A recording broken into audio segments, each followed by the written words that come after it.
Hello everyone আপোনালোকে চাই আছে আমাৰ ইউটিউব চেনেল আসাম অসমীয়া পোনপ্ৰথমে মই সকলোকে মোৰ চেনেলৰ আন এক নতুন ভিডিঅ' লৈ স্বাগতম জনাইছোঁ। আজি মই এই ভিডিঅ'টোত চাকৰিৰ এক এডভাৰটাইজমেণ্টৰ বিষয়ে আলোচনা কৰিম, যেটো এছএছচি কনষ্টেবলৰ যেটো ৰিকুৱাৰমেণ্ট ওলাইছে তাৰ বিষয়ে। গতিকে আপোনালোকে ভিডিঅ'টো শেষলৈকে চাব। ইয়াতে কি প্ৰয়োজন হ'ব, কিমান ফিজ দিব লাগিব, পৰীক্ষা কেনেকৈ হ'ব, গোটেইখিনি ইয়াতে আলোচনা কৰা হ'ব।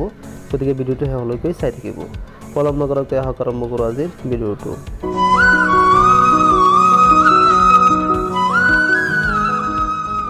ইয়াতে এছএছচি কনষ্টেবল ৰিকুৱাৰমেণ্ট 2021 য'ত পোষ্ট আছে 25,271 কনষ্টেবল জিডি ভেকেঞ্চি।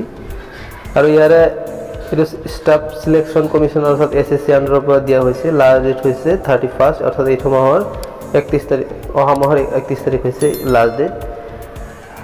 ইয়াৰ পিছতে কি দিছে ইয়াতে ষ্টাফ চিলেকশ্যন Commission অর্থাৎ SSC has released the official notification for requirement of 25,271 vacancy as constable general duty in border security force অর্থাৎ BSF, Central Industrial Security Force অর্থাৎ CISF, Indo-Tibetan Border Police ITBP, সশস্ত্র সীমা বল অর্থাৎ SSB, Secretariat Security Force SSF and Rifleman General Duty in Assam Rifle Air. Interested eligible candidate are may apply online apply কৰিব পাৰিব এইখিনি পোষ্টৰ কাৰণে। ইয়াৰ পিছত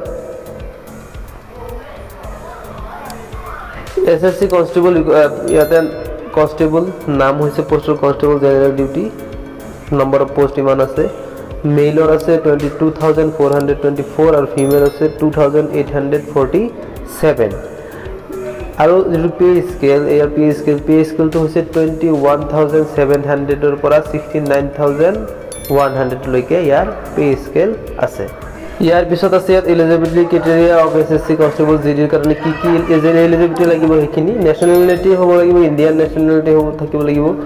আৰু vacancies are state UT wise hence candidate কি লাগিব, চাবমিট ডমিচিয়েল চাৰ্টিফিকেট বা PRC চাৰ্টিফিকেট ইয়াতে জমা দিব লাগিব। আৰু এজ লিমিট হৈছে 18 পৰা 23 বছৰৰ মিনিমাম থাকিব লাগিব।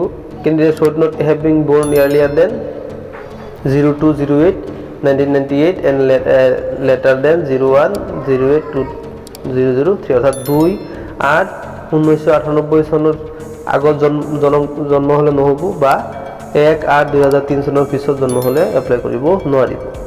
ইয়াৰ পিছত এজ ৰিলেক্সেশ্যন আছে ইয়াতে। ST/SCৰ কাৰণে 5 বছৰ, OBCৰ কাৰণে 3 বছৰ। এডুকেশ্যন কোৱালিফিকেশ্যন হৈছে যে মেট্ৰিকুলেশ্যন অৰ্থাৎ মেট্ৰিক পাছ কৰিলে কি কৰিব পাৰিব, এপ্লাই কৰিব পাৰিব। এপ্লিকেশ্যন ফিজ জেনেৰেলৰ কাৰণে 100 আৰু SC/ST ESM ওমেনৰ কাৰণে নীল। আৰু পে'মেণ্টটো আপুনি UPI বা নেট বেংকিং বা ভিছা আপুনি ডেবিট কাৰ্ড ইউজ কৰি পেলাই, মাষ্টাৰ কাৰ্ড, মেষ্ট্ৰো, ৰুপে এইবিলাক কাৰ্ড বা ক্ৰেডিট কাৰ্ড বা ডেবিট কাৰ্ড ইউজ কৰি পেলাই আপুনি পে'মেণ্ট কৰিব পাৰিব। ইয়াৰ পিছত কেনেকৈ চিলেকশ্যন হ'ব হ'লে প্ৰথমতে কম্পিউটাৰ বেছ এটা এক্সাম হ'ব, পিছত ফিজিকেলি এটা টেষ্ট হ'ব, পেট বুলি কয়, পিছত ফিজিকেল ষ্টেণ্ডাৰ্ড টেষ্ট এটা হ'ব, মেডিকেল এক্সামিনেশ্যন হ'ব, পিছত ডকুমেণ্ট ভেৰিফিকেশ্যন হ'ব। এই 5টা ষ্টেপ হোৱাৰ পিছত কি হ'ব, আপোনাৰ চিলেকশ্যন হ'ব। ইয়াৰ পিছত চেণ্টাৰ ক'ত আছে অসমত চেণ্টাৰ আছে ডিব্ৰুগড়, গুৱাহাটী, যোৰহাট, শিলচৰ এইখিনিত আছে। এই 4টা আছে অসমৰ ভিতৰত কি আপুনি চেণ্টাৰ আছে এক্সাম দিবৰ কাৰণে, বাকী বাহিৰত বহুত আছে ইয়াতে। আৰু এপ্লাই কেনেকৈ কৰিব, এপ্লাই কৰিবৰ কাৰণে অনলাইন লিংক দিয়া আছে, সেই লিংকত আপোনালোকে গৈ পেলাই এপ্লাই কৰিব পাৰিব। আৰু ইয়াতে কিছুমান অনলাইন এপ্লাই কৰাৰ ষ্টাৰ্টিং ডেট 17 তাৰিখ দিয়া আছে, লাষ্ট ডেট 31 তাৰিখ মই কৈছোঁ অহা মাহৰ। কৰিবলৈ আপোনালোকে মোবাইলৰ যিকোনো এটা ব্ৰাউজাৰত যাব, গৈ পেলাই ইয়াতে চাৰ্চ কৰিব ssc.nic.in বুলি। চাৰ্চ কৰাৰ লগে লগে আপোনাৰ সন্মুখত এনেকৈ আহি যাব ৱেবছাইটটো। অহাৰ পিছত যদি আপোনালোকে ডাইৰেক্ট যাব বিচাৰে, মই ডেছক্ৰিপশ্যনত লিংক দিছোঁ, তাৰ পৰাও আপোনালোকে ডাইৰেক্ট এইটো ৱেবছাইটত যাব পাৰিব। যোৱাৰ পিছত ইয়াতে চাওক লিখা আছে ছাইডত নিউ ইউজাৰ ৰেজিষ্ট্ৰেশ্যন নাও। যদি কোনোবাই আগতে ৰেজিষ্ট্ৰেশ্যন কৰিছে তেনেহ'লে লগ ইন কৰিব, আৰু যদি ৰেজিষ্ট্ৰেশ্যন কৰা নাই ইয়াতে ৰেজিষ্টাৰ কৰিব। ৰেজিষ্টাৰ কৰাৰ পিছত আপোনালোকে ৰেজিষ্টাৰ কেনেকৈ কৰিব, ইয়াতে অপশ্যন কৰি দিয়াই আছে। ডু ইউ হেভ আধাৰ, যদি আধাৰ কাৰ্ড আছে য়েছ মাৰিব, মাৰি পেলাই আধাৰ কাৰ্ডটো ইয়াত দিব। পিছত আকৌ আধাৰ কাৰ্ড মাৰিব, 2 নম্বৰ যিটো হেৰি আছে তাতে আধাৰ কাৰ্ড ভেৰিফাই কৰিব।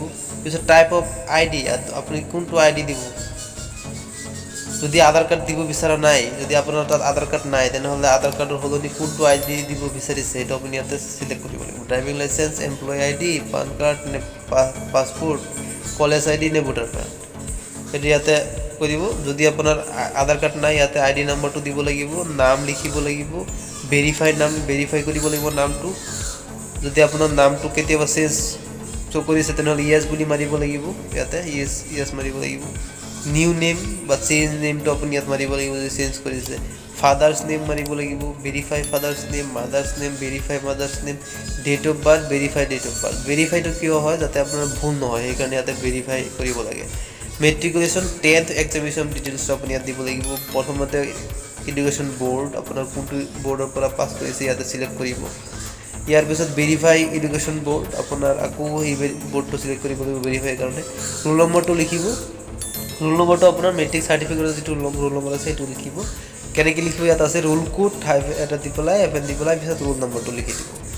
ইয়াৰ পিছতে ভেৰিফাই ৰোল নম্বৰ কৰিব। ইয়াৰ পাছিং কিমান চনত পাছ কৰিছে চিলেক্ট কৰিব, কিমান চনত পাছ কৰিছে সেইটো ভেৰিফাই কৰিব লাগিব। জেণ্ডাৰ ভেৰিফাই কৰিব লাগিব।